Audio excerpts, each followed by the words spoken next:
Assalamualaikum warahmatullahi wabarakatuh. Selamat pagi teman-teman. Semoga hari ini semua dalam keadaan sehat ya. Oke, hari ini kita akan belajar tema.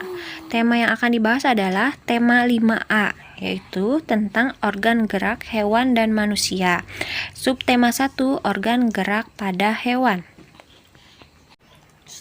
PB1, gerak pada makhluk hidup. A. Gerak pada tumbuhan. Gerak yang dilakukan tumbuhan terbatas. Tumbuhan tidak bergerak pindah dari satu tempat ke tempat lain.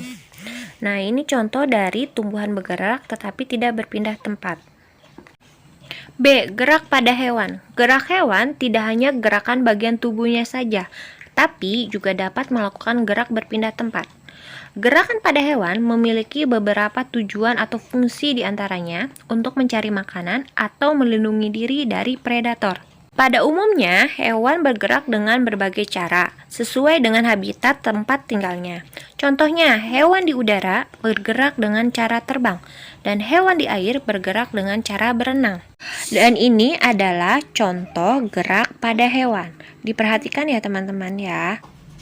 C. Gerak pada manusia. Gerak pada manusia tidak hanya gerakan bagian tubuhnya saja, tetapi dapat juga melakukan gerak pindah tempat.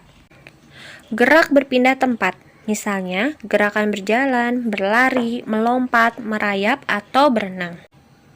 Gerak pada tubuh, misalnya mengangguk atau menggeleng, gerakan tangan sewaktu makan, serta gerak pada waktu badan membungkuk dan kembali tegak. Kemampuan melakukan gerakan tubuh manusia merupakan hasil kerjasama antar organ gerak yang menyusun sistem gerak dalam tubuh. Organ gerak pada manusia dan hewan terdiri dari otot, tulang-tulang, dan persendian. 1. Otot.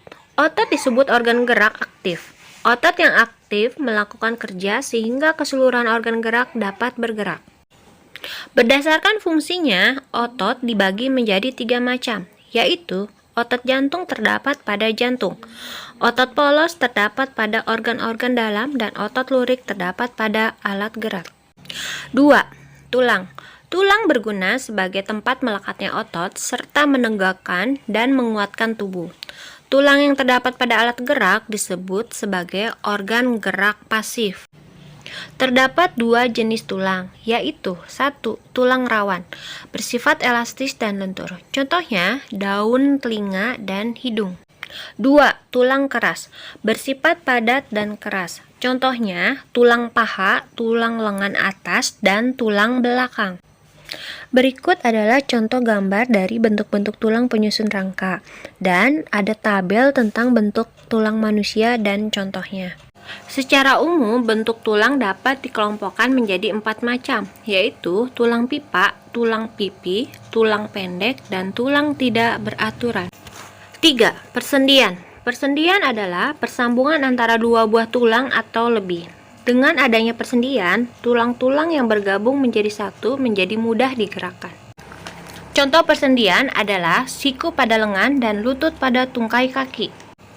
Sendi ada 2 macam, yaitu sendi yang memungkinkan tulang bergerak, sendi yang dapat digerakkan, dan contohnya adalah persendian pada tengkorak. Sendi yang tidak dapat digerakkan disebut sendi mati. Yang kedua adalah sendi yang tidak memungkinkan tulang bergerak, sendi yang tidak dapat digerakkan. Demikian penjelasan materi IPA tentang gerak pada makhluk hidup. Nah, selanjutnya kita akan membahas tentang gagasan pokok, yaitu yang ada pada muatan bahasa Indonesia. Di kelas 4, kalian pasti telah mempelajari tentang gagasan pokok. Nah, di kelas 5 ini pun kita akan mempelajari kembali tentang gagasan pokok. Sebelumnya, Ustazah akan mengingatkan kembali dengan menjelaskan kembali tentang gagasan pokok. Diperhatikan ya teman-teman ya. Gagasan pokok adalah ide atau gagasan yang menjadi pokok pengembangan suatu paragraf. Gagasan pokok paragraf menjadi jiwa dari tiap paragraf atau inti dari apa yang dibahas di dalam sebuah paragraf. Nama lain gagasan pokok adalah gagasan utama atau ide pokok. Dalam satu paragraf hanya ada satu gagasan pokok. Gagasan pokok paragraf didukung oleh gagasan penjelasan. Gagasan penjelasan disebut juga ide penjelasan. Gagasan terdapat pada kalimat utama. Kalimat utama adalah kalimat yang di dalamnya terdapat gagasan pokok paragraf. Nama lain untuk kalimat utama adalah kalimat topik.